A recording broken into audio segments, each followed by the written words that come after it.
Louvado seja nosso Senhor Jesus Cristo. Boa tarde.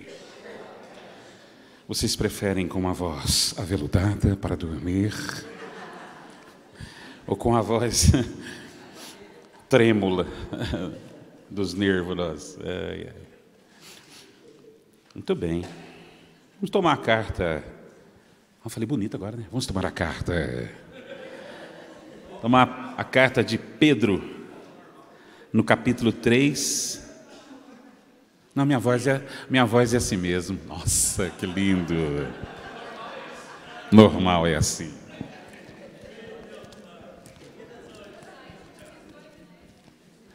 Primeira Pedro 3. Vocês lembram quando tinha que comercial da Cepacol? Os mais novos não lembram, né? Aí tinha lá um rapaz que chamava Bom de Boca. Ele falava assim: use Cepacol. E o sonho meu era falar que nem ele. Use Cepacol. Acharam aí 1 Pedro 3? Muito bem. 1 Pedro 3. No versículo 15. 1 Pedro 3, no versículo 15. Antes, declarai santo em vossos corações o Senhor Jesus Cristo, e estais sempre prontos a dar a razão da vossa esperança a todo aquele que a pedir. Antes, declarai santo em vossos corações o Senhor Jesus Cristo, e estais sempre prontos a dar a razão da vossa esperança a todo aquele que a pedir. Nós estamos aqui por isso, para continuar dando razão à nossa esperança, para continuar dando razão à nossa fé, porque é uma caminhada já que nós estamos vivenciando na graça, já é uma caminhada de um longo tempo, porque cada um de nós tem um tempo na comunidade javenice, mas a javenice na igreja diocesana, ela já tem a sua marca, já tem a sua história. E ela nunca arredou uma vírgula daquilo que é a sua vocação. Os mais velhos que estão aqui e os mais novos, com toda certeza já experimentaram a dinâmica da nossa formação, daquilo que nós pregamos, não muda, porque nós pregamos o Cristo crucificado. E porque nós pregamos o Cristo crucificado, nós queremos dar ao mundo essa esperança que um dia nos foi dada. E a formação, ela é, de maneira muito peculiar, ela é especial para a comunidade javenice, desde a época do Monsenhor Mauro, que eu não tive o prazer de conviver. Portanto, o que nós fazemos aqui é dar continuidade a uma vocação nossa, que sempre foi distintiva em nós, em relação àqueles que sempre nos procuraram, como movimento de igreja, corrente de graça e como comunidade. E de maneira especial, nós que estamos aqui hoje, os pregadores e os formadores, nós fazemos isso para melhor servir a Deus, para mais amar e para melhor servir a Deus.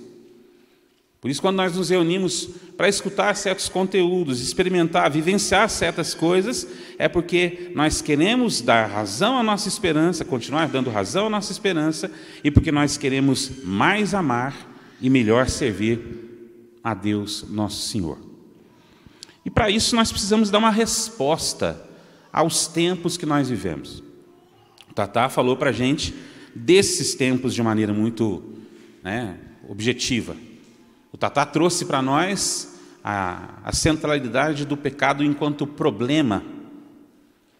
E ele é o pai dos ismos todos que afetam a vida de fé do mundo de hoje em dia. O secularismo, o relativismo, o ateísmo e todos esses ismos. São tempos que desafiam a gente. São um grande desafio. Como diz o texto nosso de Romanos, bem sabemos o tempo que nós estamos. É de verdade, nós sabemos que é um tempo difícil.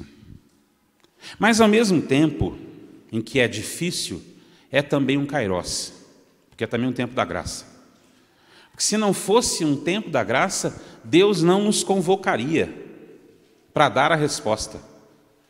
Nós não estaríamos sendo convocados por Deus nesses últimos tempos a dar uma resposta para a sociedade que nós habitamos. Porque assim, sem medo de errar, nós somos como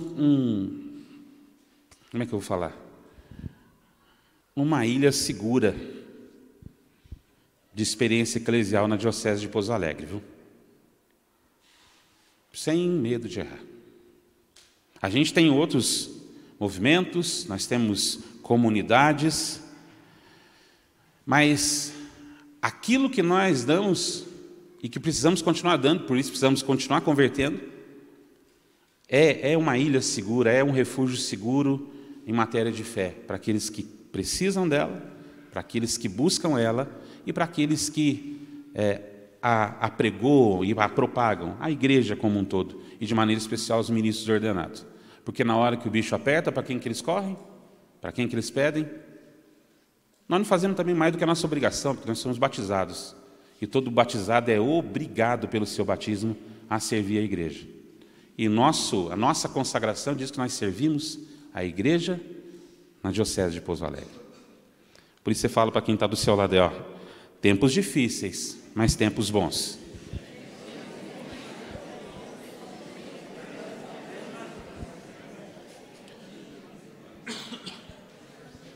O ano passado nós celebramos 60 anos do Concílio Vaticano II, a inauguração do Concílio Vaticano II, o Concílio Ecumênico Vaticano II. E, olha, nós escutamos falar do Concílio Vaticano II aqui desde sempre, não é? Né, Tata? Você fala do Concílio Vaticano II desde que você começou na igreja. Os mais velhos aqui, Anísio entre eles, meu vizinho agora, também, né, Anísio? A gente sempre fala do Concílio Vaticano II. E eu ficava me perguntando, porque tem aumentado dia após dia as pessoas que condenam o concílio, sabe? Que descem a ripa nele. E eu ficava pensando, puxa vida, se não fosse o concílio, será que eu estaria fazendo esse caminho de fé? Será que nós estaríamos fazendo? Talvez, né? A providência de Deus poderia estar nos alcançando em algum momento, mas a igreja se abriu para as mais diversas realidades por causa do Concílio Vaticano II, gente. A igreja experimentou esse adornamento, essa renovação, e ela experimentou o sopro do Espírito que gerou essa grande corrente de graça da qual nós fazemos parte, a renovação carismática católica.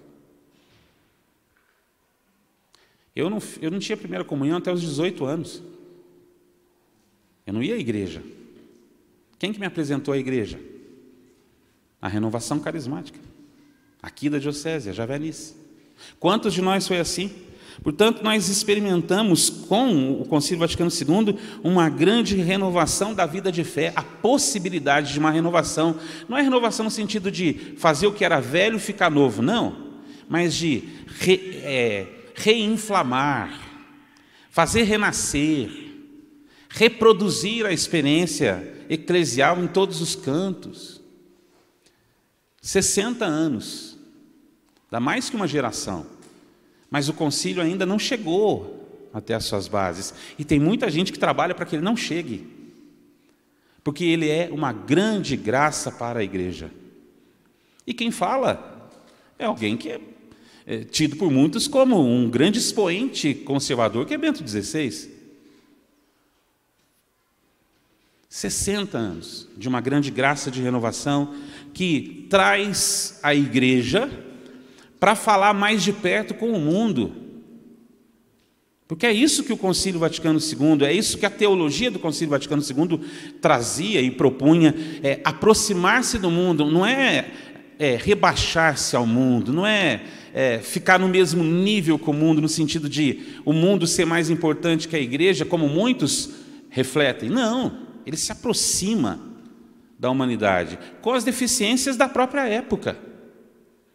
60 anos. E também, no ano passado, nós experimentamos os 30 anos de publicação do Grande Catecismo da Igreja Católica, 1992. Nós estávamos acabando de fazer o Projeto André, né? E estava sendo publicado o Catecismo da Igreja Católica. Caminho seguro. Um dos frutos mais importantes do Concílio Vaticano II é, sem dúvida alguma, o Catecismo da Igreja Católica. Bento XVI atesta isto. E o Catecismo vem propor que haja uma redescoberta daquilo que nunca mudou. Ou seja, a fé, que nunca mudou, que nunca foi diluída no sentido... A Igreja sempre pregou, ela sempre propôs a fé centrada no Cristo. Então, o catecismo vinha trazendo uma redescoberta da fé professada, da fé celebrada, da fé vivida, da fé rezada. E isso é uma graça. Isso é uma grande graça. Esses tempos que nós vivemos são tempos difíceis, mas são tempos de graça. Porque os avanços, os benefícios que o Concílio Vaticano II trouxe para a vida da igreja, para a vida do povo de Deus, não são motivo de alegria para tanta gente como nós. Nós nos alegramos pelo Concílio Vaticano II. Nós também sabemos refletir criticamente as coisas do concílio, mas ele é magistério, porque ele é magistério, nós dizemos amém. Porque ele é magistério, nós queremos aprender e queremos testemunhar essa fé que os apóstolos nos transmitiram até hoje em dia. E, portanto, muita gente não tem essa mesma interpretação, o interpreta de maneira equivocada, julgam que ele modernizou demais a igreja e diluiu não só o conteúdo, mas a própria igreja no mundo contemporâneo, a ponto de você não saber reconhecer mais o que é a igreja e o que é critério e valor do próprio mundo dentro da fé. Mas esse concílio, como tantos outros concílios, foi fundamentado, embasado na escuta da palavra de Deus, na escuta da colegialidade dos bispos. E por isso ele tem que ser compreendido. E como falava o Bento XVI, o grande Bento XVI, você tem que interpretar o concílio, em primeiro lugar, à luz da fé, e com uma hermenêutica honesta. Essa hermenêutica que vocês escutaram o Marcelo falando, a hermenêutica nada mais é do que um modo de interpretar, um modo de fazer a leitura, um modo de conceber. Por causa dessa hermenêutica, muita gente desce a ripa e condena o Concílio Vaticano II e não vê a graça que o concílio traz. É preciso fazer uma hermenêutica de continuidade, que a gente conversava agora há pouco, que entende que a igreja está sempre em consonância, ela está sempre dialogando com os outros concílios, tratando sempre dos aspectos da fé e trazendo a novidade da fé de muitas maneiras para esse homem de hoje que precisa de uma roupagem nova. O homem de hoje não é o mesmo homem de 2000 anos atrás. O jovem de hoje, antropologicamente falando, nós somos homens, mulheres, mas do ponto de vista do contexto social, cultural, econômico, político, tecnológico, tudo mudou e é preciso que você tenha uma maneira nova de abordar, uma nova técnica, não dilua o conteúdo, porque o conteúdo é um só. É a fé no Cristo Jesus. Enquanto muita gente faz a hermenêutica da ruptura, nós, como igreja que somos, amém, que somos, né? Falamos amém à igreja, nós fazemos uma hermenêutica de continuidade, porque nós não somos uma nova igreja, nós servimos a igreja de Cristo aqui na Diocese de Pouso Alegre. O espírito do concílio é esse caminho que nos aponta uma bússola segura para seguir, para se orientar nesse século que a gente passou a viver, o século XXI.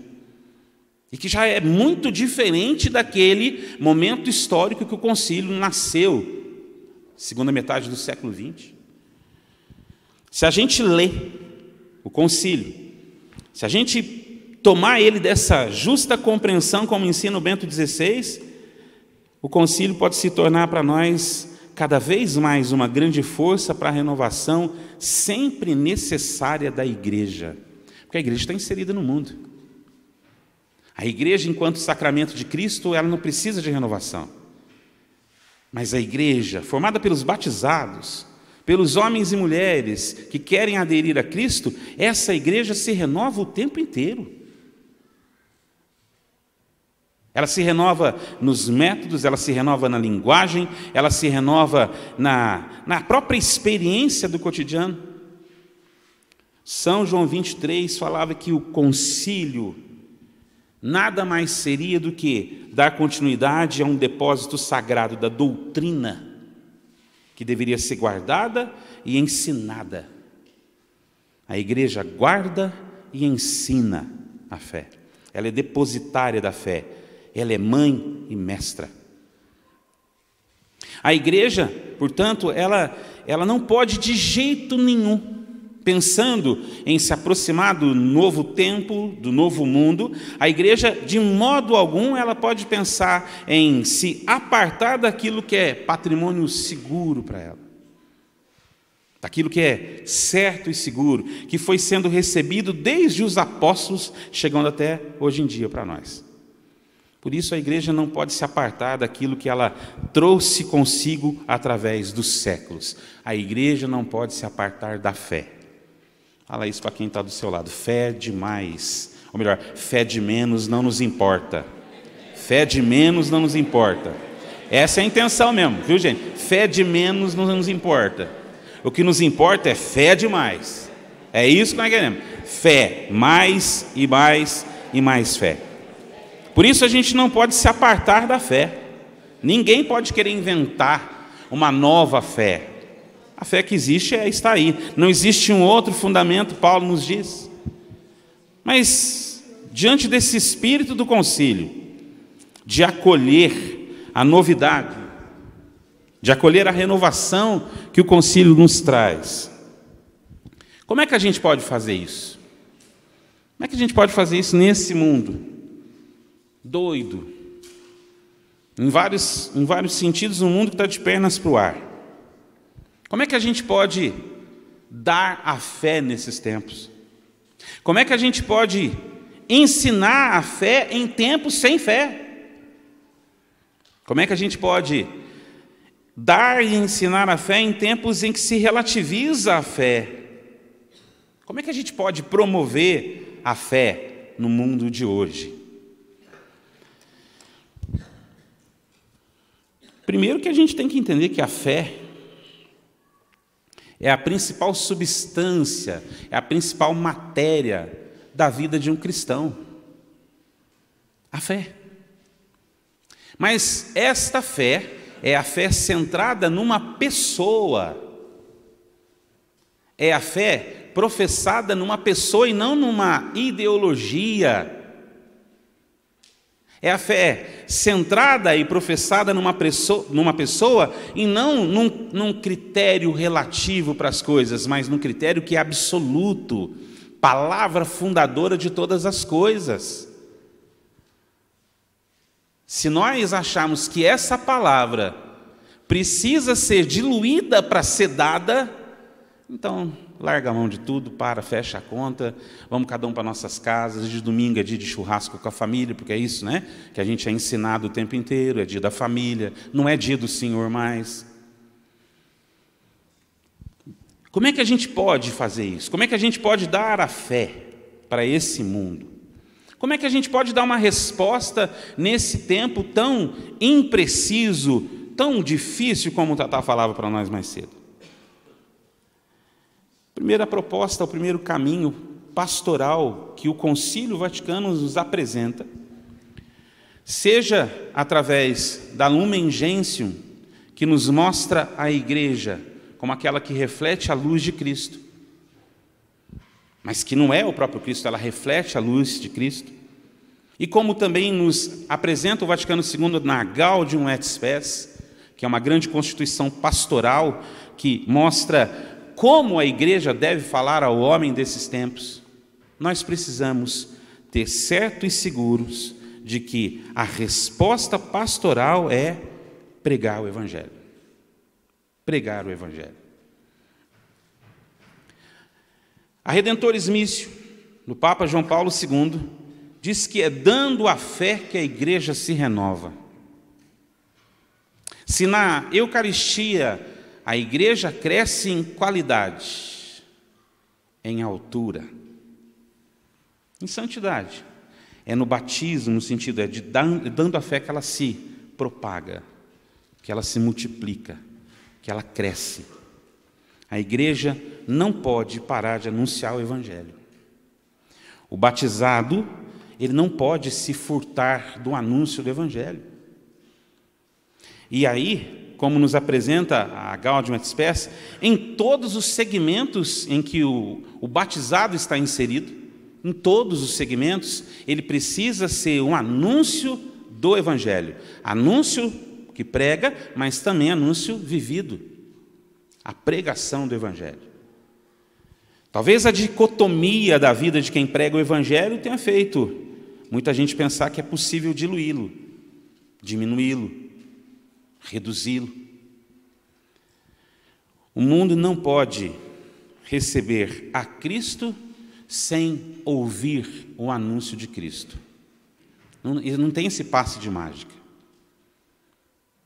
Não existe mais aquele senso automático de que todo mundo é cristão. Já foi o tempo. Já foi. Vocês vão ver na hora que sair aí a afirmação do censo lá do IBGE, como vai ser drástico os números oficiais do cristianismo católico no Brasil. Terrível. Porque a gente, enquanto igreja, se furtou de intensificar a evangelização, dando a fé através do anúncio, dando a fé através do ensino, que a igreja se renova. Esse é o primeiro grande caminho pastoral, por meio da evangelização. Em Marcos 16, 15, nós vemos um mandato: ide por todo o mundo e anunciai o Evangelho a toda criatura. Isso não foi tirado ainda, gente. Não se tirou do Evangelho. Continua lá. O Evangelho é a pessoa de Cristo, portanto é a pessoa, Ele está vivo no meio de nós, então a palavra continua existindo, ela continua sendo critério para agora, para hoje. O homem pode ter mudado, mas o mundo continua carecendo dessa palavra que transforma, que converte, que restaura, que ordena as coisas. Mas não existe Evangelho sem propagação da fé. Fala para quem está do seu lado, não pode parar, não para, não para. Um grande documento pós-concílio, a Evangelii Nunciandi, fala isso. Ela fala que a razão de ser da igreja, dizia São Paulo VI, é evangelizar. Evangelizar é anunciar o Evangelho, é pregar o Evangelho, não é fazer outra coisa. Evangelizar não é sentar para fazer um balanço sociológico do Brasil ou do mundo. Evangelizar, desculpe, não é eu criar mais extensão pastoral, eu criar mais, vamos falar assim, braços que possam decidir dentro da igreja nesse caminho de sinodalidade, é muito mais. A evangelização supõe a pregação do Evangelho, a vivência e a submissão à pessoa de Cristo. Evangelizar é a graça e a vocação própria da igreja, falava Paulo VI. É a sua mais profunda identidade, ela existe para evangelizar, ela existe de evangelizar, para de evangelizar. Claro que a igreja não acaba, mas experimenta, nós podemos fazer essa boa análise, né? Onde não tem evangelização, não tem continuidade dos cristãos. Onde não tem anúncio contínuo do Evangelho, não existe mais discipulado cristão. Na virada do século XII ou XIII, existia um grande bolsão cristão na África, que era cristão. Como os cristãos pararam de ser enviados para a África, uma das regiões, se não me engano, no nordeste da África, por conta do domínio muçulmano, dos reinos muçulmanos que foram se instalando, e porque, além dos muçulmanos fazerem os cristãos de escravos, existia toda a perseguição, o martírio, a morte, os embates, e as cruzadas ainda estavam muito frescas, né, na época. Então, esses lugares que antes tinham sido cristianizados, desde o começo do cristianismo, não tem mais nenhum cristão nesses lugares. São pouquíssimos os lugares da África que conservam o cristianismo que receberam. Etiópia, por exemplo, é um dos bolsões de cristianismo da África. Porque lá parou de existir a pregação do Evangelho, o anúncio do Evangelho. Para matar o cristianismo no Japão, o que o imperador fez? Fechou o Japão, fechou os portos do arquipélago para navios estrangeiros. Só saía navio japonês, não podia entrar navio. E foi nessa época de proibição que grandes santos arriscaram o pescoço, arriscaram a própria vida, para não deixar o Evangelho de Cristo morrer naquele lugar, porque continuava sendo necessário pregar o Evangelho. A igreja vive de evangelizar e para evangelizar. São João Paulo II dizia que a missão de pregar o Evangelho renova a igreja, revigora a sua fé, revigora a sua identidade, dá para ela novo entusiasmo, dá para ela novas motivações, na Redentores Missio, no parágrafo 2. Por isso a gente não pode se furtar de dar a fé através da pregação do Evangelho. Porque veja, como é que a gente faz para que as pessoas conheçam a Cristo? Apresentar Cristo a elas. Porque é desejo de Deus que todos os homens sejam salvos e cheguem ao pleno conhecimento da verdade. De que maneira? Se encontrando com a palavra que é Cristo. Se encontrando com a razão de ser de todos os cristãos, que é Cristo. Por isso a gente não pode se calar. Se a gente acha que prega o suficiente, a gente deve pregar mais. Se a gente acha que anuncia o Evangelho, a gente deve anunciar mais. Oportuna e inoportunamente, porque o mundo ainda não conhece a Cristo. E quanto mais passa o tempo, mais difícil tem sido pregar o Evangelho, porque a mensagem de Cristo é bonita, mas ela exige adesão. A mensagem de Cristo é prazerosa. Bem-aventurados os mansos, mano. Tatá não fala sempre que isso atraía. É um discurso filosófico belíssimo, mas deve vir, unido de uma coerência de fé, de coerência de vida, de testemunho, e de testemunho poderoso. A igreja e todos os seus batizados não pode deixar de pregar o Evangelho. Anunciar o Evangelho, como diz São Paulo, para nós deve ser motivo de obrigação. Ai de mim se eu não anunciar o Evangelho. Nós somos indesculpáveis. Desculpe, um católico comum, mas um católico batizado no Espírito Santo, ele não pode ter uma vida blasé. Ele não pode ter uma vida Nutella.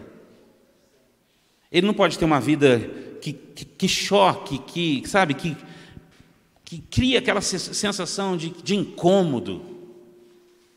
Na piada que normalmente se conta numa sala de aula ou numa sala de professores, mas porque você está lá não se conta. Ou na repartição que você trabalha, não vão fazer certas propostas porque você está lá. Nós somos chamados a dar a fé através do Evangelho. Eu não gostaria de escutar de Nosso Senhor uma correção, tipo, você teve vergonha de mim. A gente não pode pregar o Evangelho só quando tem um microfone na mão. A gente não pode pregar o Evangelho só quando a gente está organizando as nossas atividades de pastoral. Também.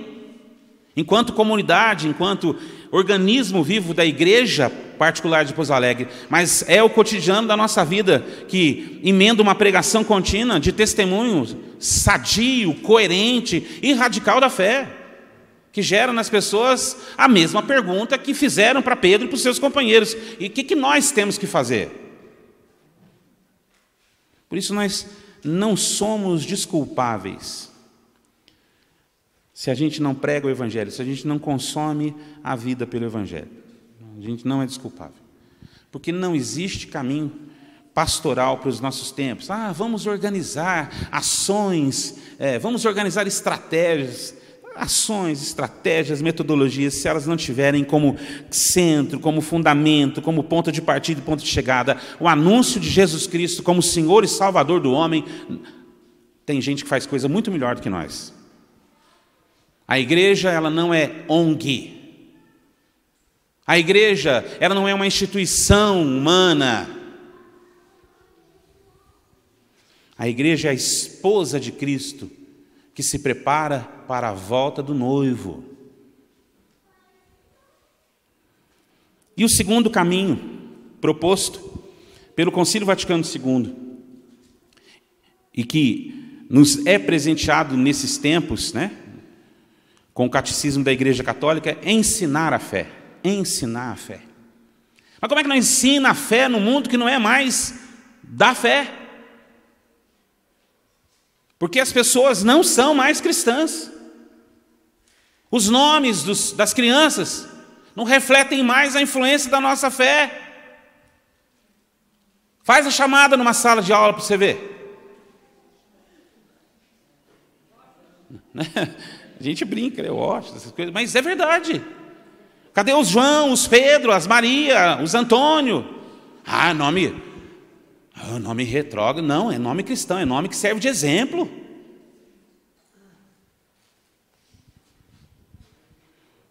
Ensinar a fé é fazer discípulos.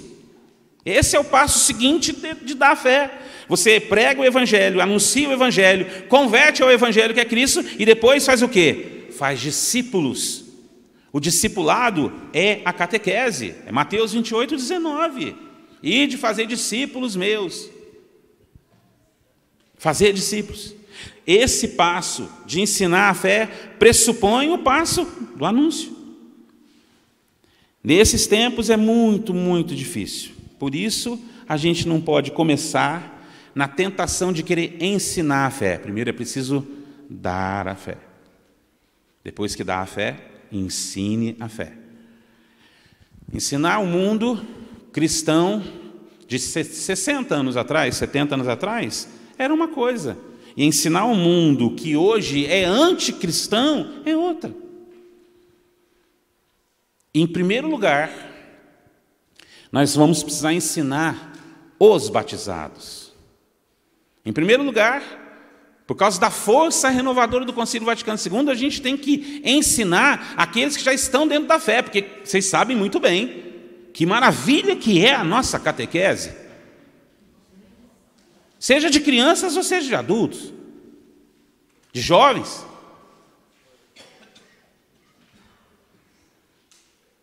E aí, quando as crianças nossas vão participar da catequese nas paróquias, porque muitos lugares, a maior parte dos lugares, veem a gente como uma concorrência e não como um serviço. Quando veem os filhos nossos, as crianças da comunidade, as nossas crianças já estão evangelizadas, catequizadas e até prontas para ensinar.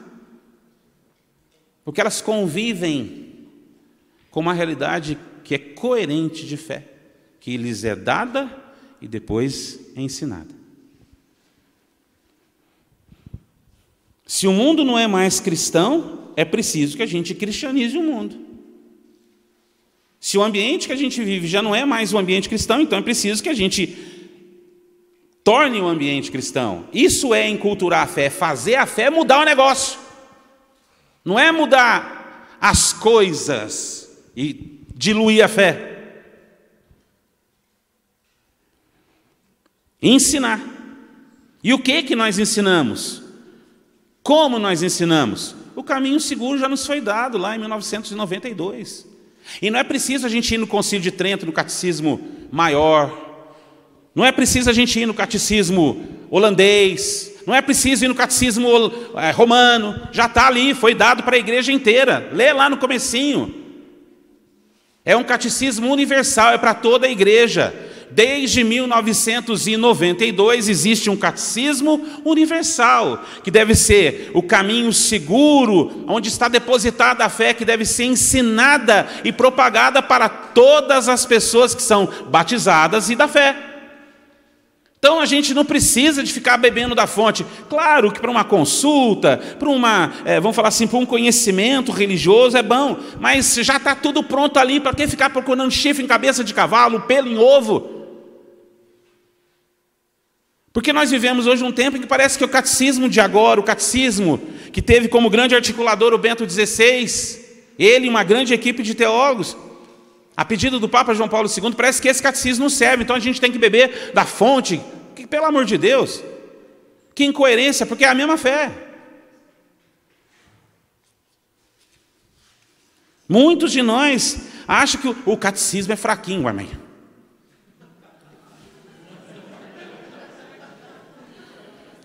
Como nós somos muito vagabundo, como nós somos muito Nutella, aí a igreja que é mãe, e vocês sabem que mãe facilita a vida do filho, né? Aí vem o catecismo e o cat, para falar de um jeito mais, Aí vem o catecismo de pergunta e resposta. Está lá, gente, o catecismo está lá. Se você não quer ter em livro, põe no teu celular. Tem jeito de você ter o aplicativo. Se você não quer ter no celular, põe lá no computador. Ensinar a fé é ensinar o quê? A doutrina, a sã doutrina. Está lá, tudo lá, exposto. O Felipe Aquino fala que, além da Sagrada Escritura, o outro livro de cabeceira dele é o Catecismo, está lá. Nós, que pregamos, que formamos, nós conhecemos o Catecismo? Ou só vamos lá consultar quando nos é conveniente e necessário? Nós ensinamos o quê? A fé professada, ou seja, a doutrina dos apóstolos. O símbolo da nossa fé, aquilo que nós confessamos, aquilo que nós professamos, que popularmente a gente chama de credo. Nós ensinamos a fé celebrada, os sacramentos. Nós ensinamos a fé vivida, a vida cristã, fundamentada na moral católica. Porque quem é católico deve viver a moral católica. Não me interessa outra forma de reflexão moral, porque a minha é católica. E a fé rezada, que nos ensina, como o próprio nome fala, a estar ligados a Deus, através da vida de oração. São as 4 grandes dimensões da fé que nós devemos fazer o quê? Ensinar. Eu tive uma graça que foi dar catequese para o João Paulo, que ele pediu se eu podia dar catequese para ele, e eu falei para ele: filho, mas eu não sou catequista, né? Interessante, você pode pregar num tanto de lugar, você pode dar formação na javenice, mas não pode me ensinar as coisas da fé? Aí, eu pensei que a conversa fosse acabar, aí o João Paulo, um belo dia, falou assim: para quem que eu tenho que conversar? Com quem eu tenho que conversar? Para o senhor poder me dar catequese. Aí, para acabar a conversa, o que eu falei para ele? Com o bispo. Vai acabar, né? Não vai conversar. Aí vocês lembram que na nossa celebração de... O bispo veio celebrar para nós 35 anos, é isso? Não, 45 anos. 40 anos, é? 40, é. Naquela vez que ele veio celebrar, o João Paulo leu na missa. E eu cantei o salmo. Ou a sequência, não lembro o que eu cantei, mas eu estava lá, atrás dele e ele lá, assim. E ele ficava fazendo assim para mim, ó.